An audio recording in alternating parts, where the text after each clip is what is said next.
अस्सलाम वालेकुम हज़रात। चलिए इस वीडियो में हम जानेंगे कि हमने वी स्कूल पर जो है हमारे रियाज़ी के पहली जमात के असबाक को किस तरह बनाया है, यानी कि एनईपी 2020 नई तालीमी पॉलिसी 2020 के साथ में हमने किस तरह इसको जोड़ा है और किस तरह इसके अंदर के कुछ शोबे और इसके अंदर की कुछ जो है चीज़ें इसके अंदर हमने लाई है। सबसे पहले शुरू करते हैं हम कि हमारे सबक का नाम क्या है। तो हमारे सबक का नाम है ऊंचा और बोना।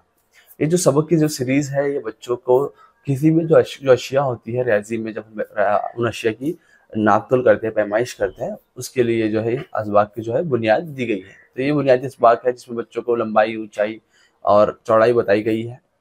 तो इस सबक में जो है बच्चों को जो है किसी भी शय की ऊंचाई और कम ऊंचाई, यानी कि ऊंचा और बोना, वो चीज़ बताई गई, समझाने की कोशिश की गई है। तो ये बुनियादी सबक है।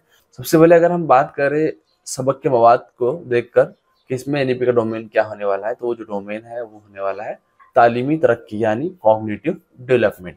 ये जो है हमारा पहला शुबा होने वाला है। पहला आमूज़ हासिल होने वाला है वो ये होगा कि तलबा ऊंचे और बोने में फ़र्क पहचानेंगे। इसी के साथ साथ में इस सबक को बनाने के लिए हमने अलग अलग असेसमेंट मेथड्स का इस्तेमाल किया है, जैसे कि एमसीक्यूज का इस्तेमाल किया है। इसी के साथ साथ में हमने वर्कशीट्स भी इस सबक में दी है ताकि आप बच्चों की इसके ज़रिए जांच कर सकते हैं।